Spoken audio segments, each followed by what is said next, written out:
Hello lovelies, welcome back to my channel. So this is a continuation of the cargo trouser that we made. So if you haven't seen this video, please check it out. We are going to go ahead and attach our flying zipper on the pant trouser. And the first thing I did is to cut out a fabric. It should be a little bit bigger, longer than your zipper space. So mine is too long. I'm going to trim it off soon. So what you're going to do is to place it at the wrong side of your fabric and then stitch it to get to where your zipper will end. Once you stitch it down, you can see, and like I said, I'm going to trim this off, and how I place it is front facing front.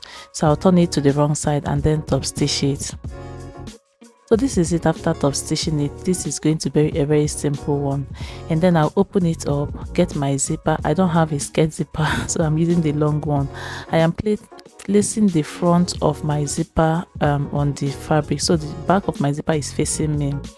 Once I place it, I'm going to go ahead and pin it down, making sure that the edge of the fabric of the zipper is touching that place that we top stitched. That line is top stitched. So once I am done pinning it down, I'm going to go ahead and top stitch it or stitch it at the other side.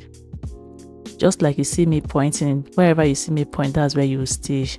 So this is it. I am done. I'll turn it to go under, and then I'll stitch it just like you see me point at. That's where you're going to stitch it. So this is it after stitching it. You can see how it is now. So we are bringing in the other piece of this pattern we cut out to earlier. So I'll place it under and then bring in the other side of the trouser.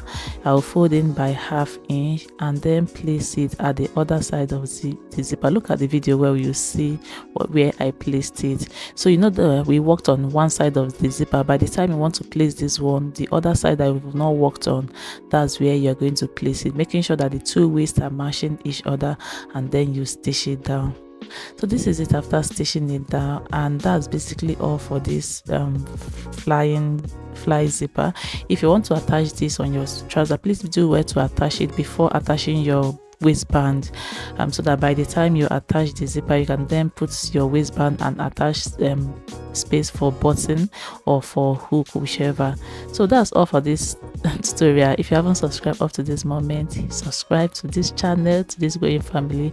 Forget to give me a thumbs up, share my videos to family and friends, and I will see you in my next video. Thank you so much for watching.